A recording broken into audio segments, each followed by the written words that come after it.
안녕하십니까. 오늘은 3월 15일 수요일 북한산입니다. 영상 인사 드리겠습니다. 대한민국은 국제법상 아직 전쟁 중인 나라입니다.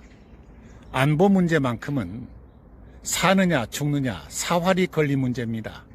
우리는 6.25와 같은 그런 참화를 아직도 우리 기억에서 떨쳐낼 수가 없습니다. 다시는 그러한 참혹한 일이 있어서는 안 되겠습니다. 그래서 제2의 6.25를 막아야 되겠다 해서 출발한 것이 한미동맹입니다. 금년 70주년이 되는군요. 한미 상호방위조약을 이끌어냈던 당시 이승만 건국 대통령이 1953년 8월 8일 한미 상호방위조약을 가조인을 마치고 성명을 냈습니다. 이 조약, 한미동맹이 맺어지면 우리 후손들이 반드시 혜택을 보게 될 것이다. 이런 유명한 성명을 냈습니다. 그로부터 70년의 세월이 흘렀습니다. 많이 변했습니다. 중요한 것은 제2의 한국전이 있어서는 안 되겠다 하는 이승만 건국 대통령의 당찬 그 결의를 우리는 아직도 기억하고 있는가 하는 것입니다. 북한에서 만약 대한민국과 전쟁을 하려면 미국과도 전쟁을 해야만 됩니다. 3만여 명의 미군이 아직도 주둔하고 있습니다. 그것은 우리의 안보와 직결된 문제이기 때문에 한미동맹 70주년을 맞아서 어떻게 해서 한미동맹이 맺어졌는가를 한번 헤아려 보며 건국 대통령 이승만의 고심을 깊게 새겨봐야 될 것 같습니다.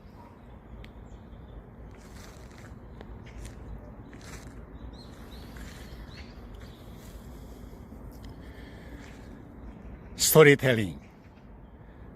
선택합니다. 우리는 평생 동안 선택하며 살아가야 됩니다.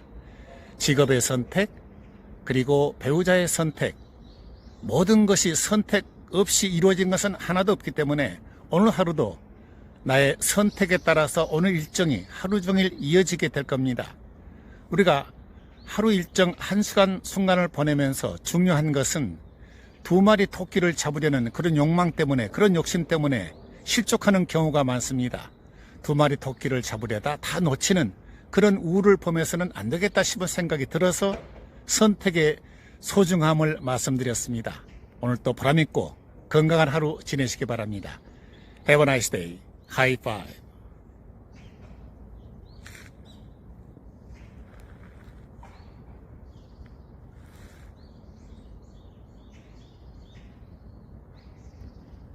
안녕하십니까. 오늘은 3월 17일 금요일, 영상 인사는 이화장입니다. 우리가 독립이 됐을 때 우리의 힘이라기보다는 미국의 힘이었습니다. 미국에 의해서 원자폭탄 히로시마 나가사키 그리고 해방이 되고 우리는 독립이 됐습니다. 미국의 힘이었습니다. 6.25 전쟁이 터졌는데 제일 먼저 달려온 나라가 미국의 스미스 부대였습니다. 일본에 있던 스미스 부대. 6월 30일에 오후 3시에 수영비행장 부산에 도착한 공수된 이들 장병들이 7월 5일 10일 만에 인민군과 함께 싸웁니다. 그곳이 바로 경기도 정미령 전투입니다. 스미스 부대원, 이름하여 태스크포스 스미스, 406명 참패를 당하게 됩니다. 3만 5천여 명의 미군 장병들이 대한민국에 와서 목숨을 잃었던 그런 기록.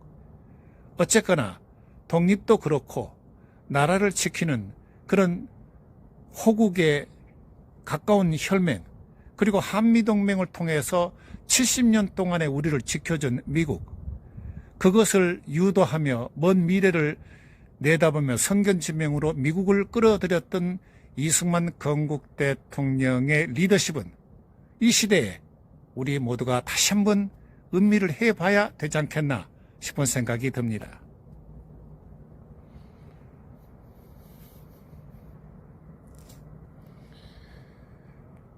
스토리텔링.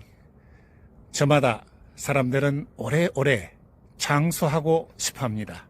오래오래 살기를 원합니다. 왜 103세 되신 김영석 교수 말씀이 주변에 100살 넘으신 분들이 8명 있다고 그러더군요. 그분들의 공통점이 첫째는 욕심이 없다는 겁니다. 그리고 남의 탓, 남의 말을 하지 않는다고 그러더군요. 그렇습니다. 이 바쁜 그 시대에 남의 말을 하며 어떻게 살아갈 수 있겠습니까? 나도 바쁜데. 더 중요한 것은 감사하며 살 수 있다는 거, 자족하며 살 수 있다는 거, 얼마나 넉넉한 삶이겠습니까? 장수의 비결인 듯 싶습니다. 보람있고 행복한 하루 지내시기 바랍니다. Have a nice day. High five.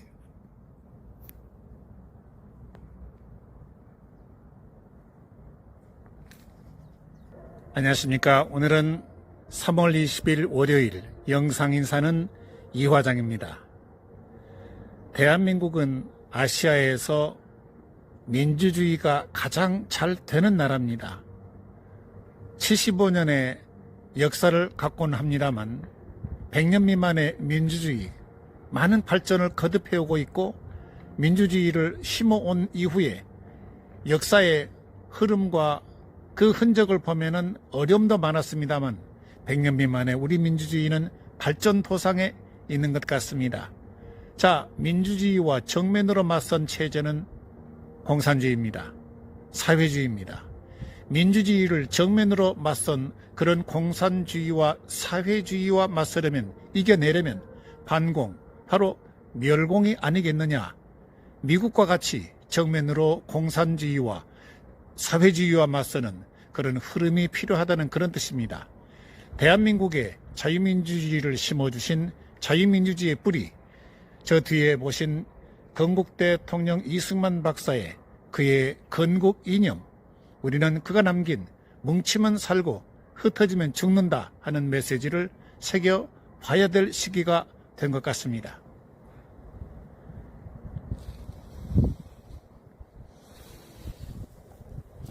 스토리텔링. 사람이 살면서 가장 다치기 쉽고 깨지기 쉬운 게 뭐냐고 물으면 두말할 나위 없이 믿음, 신뢰입니다. 10번 잘했는데 한 번 실수하면은 반드시 금이 가는 것이 신뢰, 믿음입니다. 작은 약속을 어긴 사람은 반드시 큰 약속을 어긴다고 그랬습니다. 사소한 시간이라도 제대로 지켜낼 수 있는 그런 담대한 하루가 됐으면 좋겠습니다. 행복한 하루 성원합니다. Have a nice day. High five.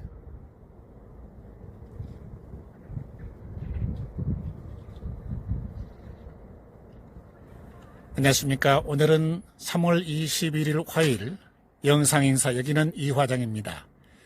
저 뒤에 보이는 건물이 프란체스카 여사가 22년 동안 생활하다 저 건물에서 세상을 떠났습니다. 대한민국의 가장 운명을 가른 해가 1950년, 그리고 5월 30일에 제2대 국회의원 선거가 있었습니다. 이 국회의원 선거에 다수 중도파, 원권 좌파가 대거 국회 진출함으로 해서 이승만 정부에 심대한 타격을 입히는 선거의 결말이었습니다. 그런데 유엔 한국의원단 군사 감시관들이 50년도 그해 5월 말에 한국에 들어왔습니다. 그리고 6월 18일에 델러스비 국무장관이 서울에 들어왔습니다. 이승만 대통령과 함께 많은 얘기를 나누었습니다. 북진 통일할 수 있는 절호의 기회다. 우리가 선제 공격을 하면 반드시 통일을 이룰 수 있다. 한국과 미국의 군사동맹이 필요하다. 이렇게 주장을 합니다. 그런데 델러스 국무장관은 미국이 항상 지원하지 않느냐, 미국이 유사시에 도와줄 수 있다 하는 막연한 그런 제인식만 하고 돌아갔습니다. 그런데 유엔 한국의원단 군사감시관 9명 중에 2명이 6월 9일부터 23일까지 머물렀습니다. 그리고 일요일인 6월 24일에 유교가 터졌습니다. 어쩌면 1950년 5월과 6월은 우리에게 엄혹한 운명을 가르는 그런 해였습니다.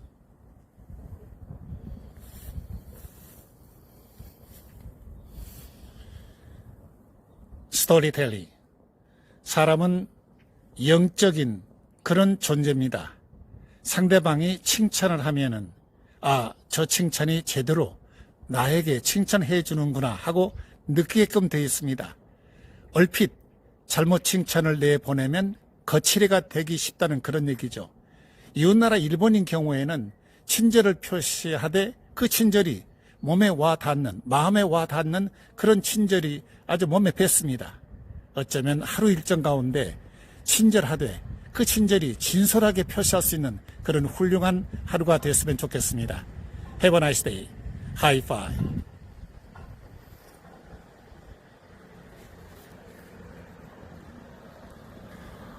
안녕하십니까. 오늘은 3월 22일 수요일 아침 영상 인사는 북한산입니다. 미국의 마피아가 일을 도모할 적에 거절하지 못할 조건을 반드시 내세운다고 그럽니다. 무슨 일을 협상을 하고 끌어낼 적에 지연과 학연과 혈연을 다 사용해야 되는 것이 우리의 일상이 아닌가 싶군요. 한미동맹이 맺어진 것은 1953년 8월 8일 그때 서울에서 미국의 댈러스 국무장관, 한국 측에서 변형태 외무장관, 자 이때 한미동맹이 맺어질 적에 당시 이승만 건국 대통령의 고심이 매우 깊었다고 그럽니다. 아이젠하워 미국 대통령이 제대로 받아들이지 않기 때문에 이때 실무를 담당했던 미국 국무장관이 댈러스였습니다. 존 포스터 댈러스. 그는 이승만 대통령보다 13살이 아래였습니다. 그런데 워싱턴에 있는 조지 워싱턴 대학의 후배였습니다. 이승만 대통령의 후배. 거기다 이승만 대통령의 박사 학위를 했던 프린스턴 대학의 후배가 댈러스 미 국무장관이었습니다. 자, 이쯤 되면 한미동맹을 성사시킴에 있어서 아이젠하워 대통령 밑에서 일을 관장했던 댈러스 미 국무장관이 어떤 생각을 했겠는가 한번 생각해 볼 만 합니다.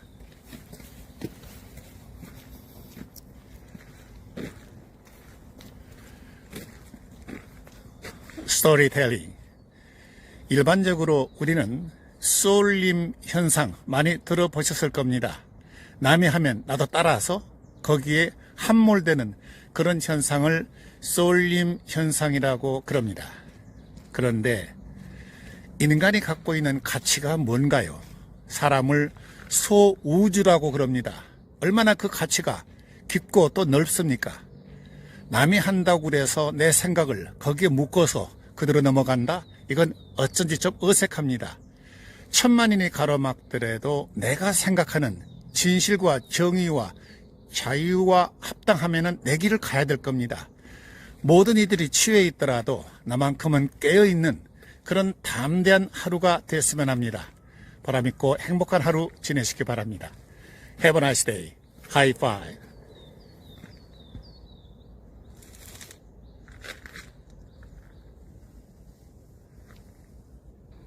안녕하십니까. 오늘은 3월 23일 목요일 영상인사, 여기는 북한산입니다. 제8대 유엔 사무총장을 지낸 반기문 전 총장, 지금 생존해 있는 전직 유엔 사무총장은 반기문 총장밖에 없습니다.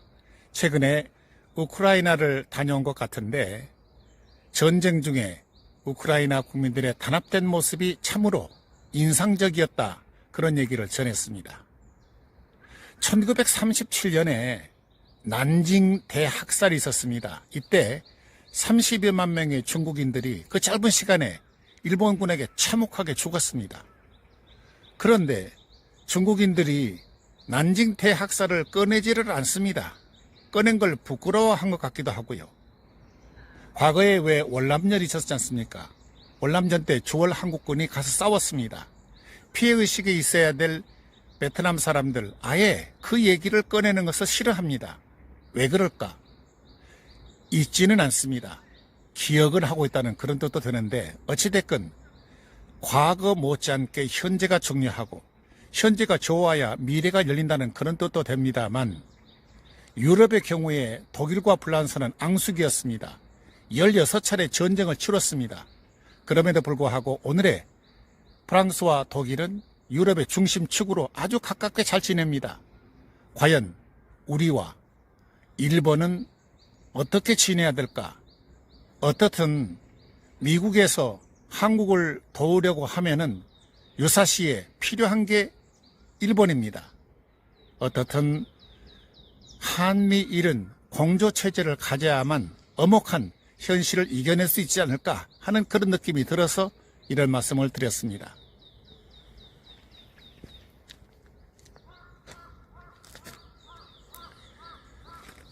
스토리텔링. 서양 철학의 첫째가는 1인자가 소크라테스죠. 너 자신을 알라 하는 그런 말이 떠오릅니다만 소크라테스는 의외로 부인 복이 없었던 것 같습니다. 전해온 얘기를 정리를 해보면 쿠산트페에게 아주 많은 압박을 받았던 그런 흔적을 보이곤 합니다만 어느 날 부인 쿠산트페가 화가 났던 것 같습니다. 그릇에 있는 물을 얼굴에 부었습니다. 그러자 소크라테스는 번개가 친 다음에는 반드시 물벼락이 있기 마련이지 이렇게 웃으면서 대답했다는 그런 침착한 그의 모습이 전설처럼 전해내려곤 합니다만 요는 부인 쿠산트페를 서로 생활을 하면서 얼마만큼 참아냈을까? 소크라테스의 특징은 참아내는 겁니다. 사실 우리네 생활에서 가장 힘들고 어려운 게 뭘까요? 참는 겁니다. 참게 되면은 그 다음 분위기가 얼마만큼 나에게 유익한가를 우리는 모르기 때문에 우선 화가 나기 때문에 참지를 못하는 거. 글쎄요. 살다 보면 생활하다 보면은 참지 못하는 일들이 많습니다. 그러나 참아낼 수 있는 그런 담대한 여유 같은 게 참 아쉽다는 그런 생각이 듭니다. 보람있고 행복한 하루 응원합니다. Have a nice day. High five.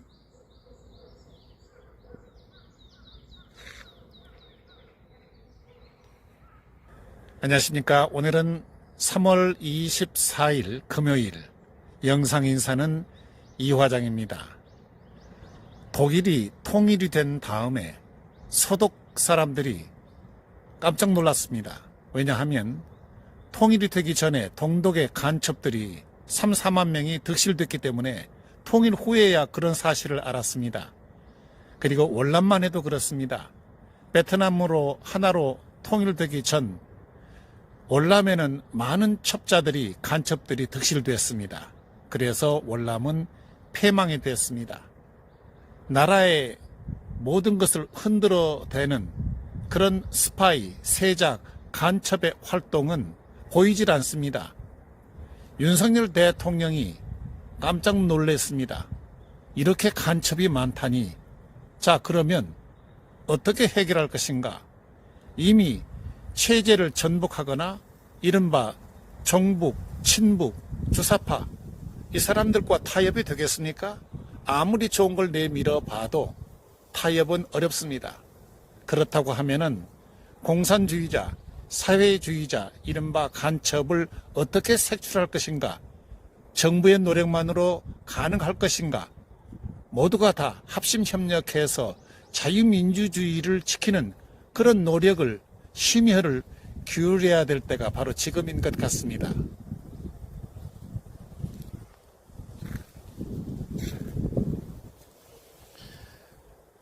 스토리텔링. 톨스토이는 세 가지 것을 사랑하라고 그랬습니다. 하나는 내가 마주치는 이 순간을 사랑할 것, 그리고 내가 하고 있는 일을 사랑할 것, 또 하나는 내가 지금 마주치는 사람을 사랑할 것. 그런 하루가 됐으면 참으로 좋겠습니다. 바람있고 알찬 행복한 하루 되시기 바랍니다. Have a nice day. High five.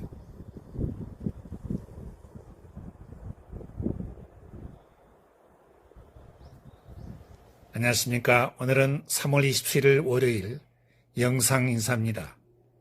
석탄은 땅에서 나는 에너지지만 원자력은 사람 머리에서 캐는 에너지다. 이 얘기는 1956년 경무대를 예방한 미국의 엔지니어, 미 국립과학아카데미 설립자인 워클리 시즐러 박사가 이승만 대통령에게 한 말입니다. 우라늄 1g이면 석탄 3톤의 에너지를 생산할 수 있다. 이승만 대통령이 물었습니다. 언제쯤 써먹을 수 있나?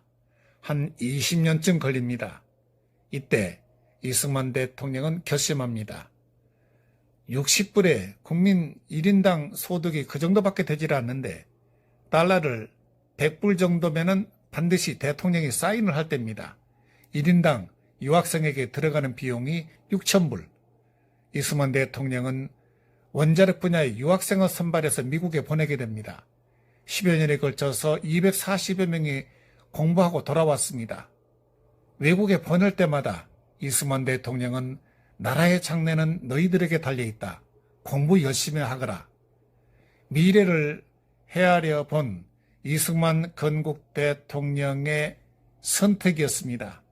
이승만 건국 대통령의 선택은 항상 선경지명이었습니다. 통찰력, 미리 보고, 멀리 보고, 깊이 보고, 다시 보고 헤아려 보는 그의 리더십은 우리가 다시 한번 그의 나라 사랑하는 마음 한 번쯤 깊이 헤아려 봐야 될 것 같습니다.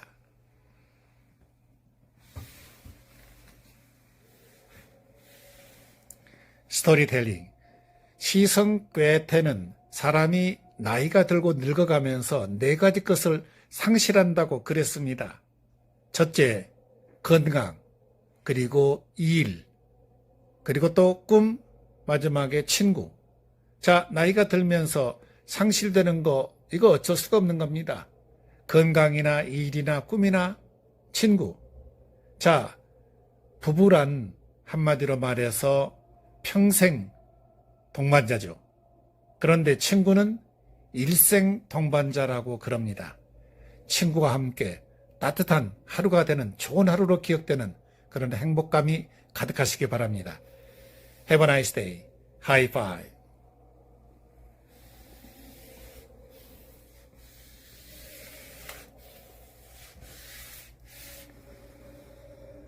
안녕하십니까. 오늘은 3월 28일 화요일 영상인사는 북한산입니다. 조선시대 사색당쟁은 한마디로 수구 세력과 진보 세력의 갈등, 피벌안 부는 그런 4대 사화로 각인이 되어 있습니다. 당쟁의 역사는 그 뿌리가 연산군 시절로 올라갑니다만 본격적으로 선조 초기에 이조 전랑이라고 하는 그런 자료 하나를 놓고 싸움이 시작이 됐습니다. 누구를 세워야 되느냐, 개인 감정에서 시작돼서 동인과 서인, 당시에 당쟁의 비극은 말이죠. 왕을 중심으로 주변의 핵심 관계자들이 싸움이 시작이 됩니다. 세자를 누구로 세울 것인가, 왕비가 죽으면 며칠간 상복을 입어야 되나, 이런 시시콜콜한 문제로부터 권력 다툼이 격화됐다는 그런 얘기죠. 신생 대한민국도 마찬가지입니다. 끼리끼리 이렇게 집단을 이루면서 핵심 관계자들의 농단, 우리는 기억에 생생합니다. 지금도 과거에 야당 동교동과 상도동, 그리고 여당 쪽에 뭐 친박이니 비박이니 지금도 친명, 뭐 비명 여러 가지 얘기가 나옵니다만 문제는 리더를 중심으로 한 핵심 관계자들의 양심적인 정치력, 큰 정치, 바람직한 정치는 주변에 모여있는 핵심 관계자들이 항상 문제가 됩니다. 이들이 양심적인 그런 정치를 펼 수만 있다고 하면은 손해를 보아야 되는 국민들 입장에서는 이들을 원망할 수밖에 없는 겁니다. 따라서 핵심 관계자들, 중추적 소수 계층인 이들의 깨어나는 모습이 참으로 아쉽다는 그런 뜻입니다.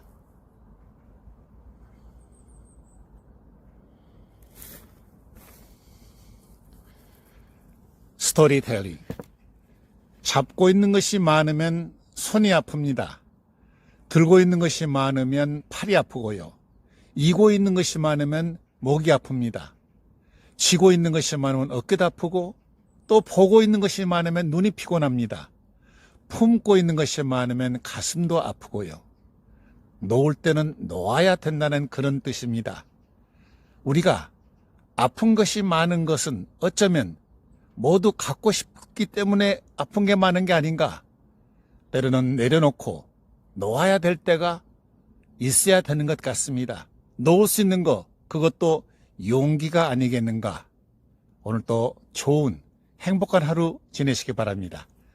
Have a nice day. High five.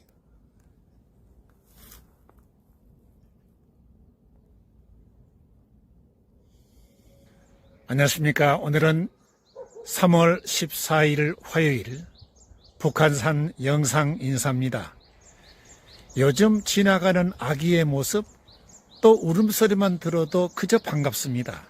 어쩌다 우리는 세계에서 으뜸가는 출생률 저하, 그런 나라가 됐을까요? 초고령화 시대를 우리는 살고 있습니다. 미래가 참으로 걱정이 되는 그런 시절을 우리가 겪고 있습니다. 어쩌다 이렇게 됐을까요? 전라남도 화순군에 12개 면이 있는데 작년에 신생아 4개 면에서 2명씩 8명이 태어났습니다. 아예 8개 면에서는 없었고요. 2012년 10년 전에 전국에서 48만여 명이 태어났습니다. 작년에 24만 명 반으로 뚝 떨어졌습니다. 이대로 가다간 태어난 아기는 작고요. 그리고 세상을 떠나가야 될 노인 인구, 초고령화 사회로 이미 들어와 있습니다. 그리고 보면 이 문제를 정부의 책임으로 아닙니다. 정부의 힘으로 해결할 수가 없습니다. 도저히 어렵다는 그런 뜻입니다. 오랜 세월이 지났습니다만 그런 시절이 있었습니다. 산하 제한, 둘 만나 잘 기르자. 오죽하면 예비군 교육장에서 정관 수술하고 오면 혜택을 주는 그런 시절도 있었습니다. 한마디로 미래를 내다보지 못한 졸속 행정의 결과가 아니겠는가 하는 그런 느낌도 듭니다.